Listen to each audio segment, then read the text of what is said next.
chunki tengchilik qilmadi-yu, menga farqi yo'q. Men ishim yo'q hech kim bilan. Просто обидно-da video yolg'on tarqalgani uchun.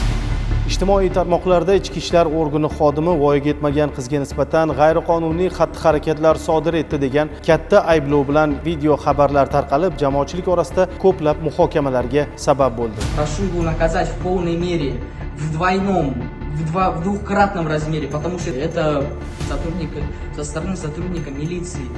Mazkur holat dastlab rasmiy izohlandi va bu jamoatchilik orasida fikrlarning xilma-xilligini yuzaga keltirdi. Holat yuzasidan o'tkazilgan kompleks tekshiruvlarda mazkur video murojaatdagi vajlar mutlaqo haqiqatga to'g'ri kelmasligi ma'lum bo'ldi. Сидел сотрудник ППС в машине, девочке 14 лет, занимался педофилией. Men o'sha voqeada bo'lganman, chunki o'zim Diyor bilan oldinda o'tirganman. U hech qanaqa unaqa pedofilik, tegincholik bo'lmagan, chunki o'sha qiz, voyaga yetmagan qiz Amina orqa o'rinda o'tirgan edi. Agarda qanaqadir tegincholik qilgan bo'lganda, o'zim ham yozib yuborardim yoki unaqa gapirib chiqmasdim.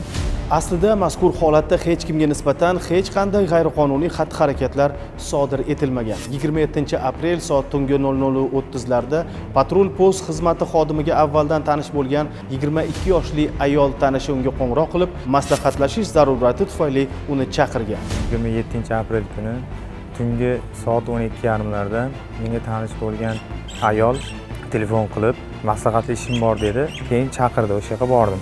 Jarayonlar davomini ushbu voqea ishtirokchisining o'zi so'zlab beradi.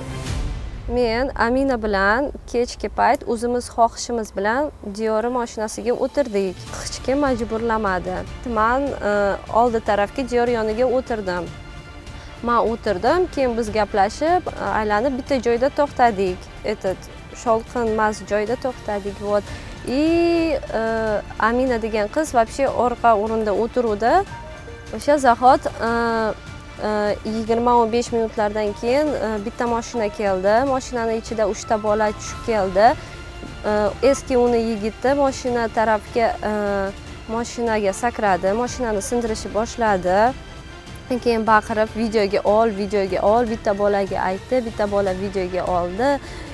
Amina rosa yig'lashni boshladi, shokka tushdi, qo'rqishni boshladi. Keyin men qo'rqma dedim. Keyin Diyor o'sha zahoti tez mashinani haydab ketdi, bizga hech nima bo'lmasin deb, balkim keyin biz o'sha joyda tushdik. Bugun va kecha men ko'raman internetda вообще boshqacha video chiqyapti. То, что bizni насильно o'tirg'izdi mashinaga, то, что o'sha Diyor tegincholik qildi Amina nisbatda, pedofil, не pedofil. Вообще bu fake xabar o'zidan to'qilgan. Просто o'sha bolani qanaqadir alami bo'lgani uchun shunaqa qilgan. Sen militsiyada ishlaysanmi? Yo'q, sen menga ответ ber. Militsiyada formadamisan?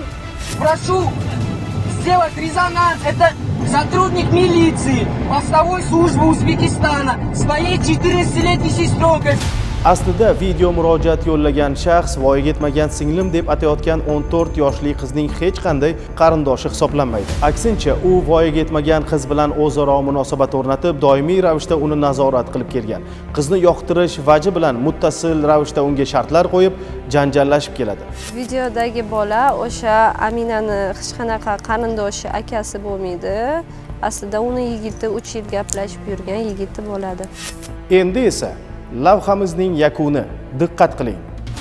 Bu shaxsning yoshi 18 da va u bundan bir necha kun avval ham yarim tunda 14 yoshli voyaga yetmagan qizni olib yurgan vaqtida aynan mana shu patrul post xizmati xodimi tomonidan aniqlanib, rasmiy ogohlantirish berilgan.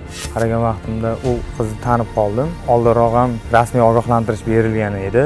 Oradan bir necha kun o'tgach, aynan o'sha qiz xodimga tanish bo'lgan ayol bilan birga uning mashinasiga o'tiradi. Amina sидела сзади и сидела в своем телефоне и общалась с кем-то. Ko'p vaqt o'tmasdan qiz yuborgan lokatsiya orqali yigit ushbu mashina oldiga yetib keldi. За рулем ППС с малолетними девушками, все руки в крови. Janjal ko'tardi va xodimni voyaga yetmaganning nomusiga tegishda ayblab, video tasvirga oldi. Uning videosi esa internet tarmoqlari orqali yashin tezligida tarqalib ketdi. Пожалуйста, помогите. Это педофилии со стороны сотрудника милиции. Aziz yurtdoshlar, ijtimoiy tarmoqlar orqali o'zini jabrlanuvchi qilib ko'rsatadigan barcha murojaatlarga ham ishonavermang. Rasmiy manbalarga tayaning. Yuqoridagi ssenariy bo'yicha esa albatta huquqiy baho beriladi. Salomat bo'ling.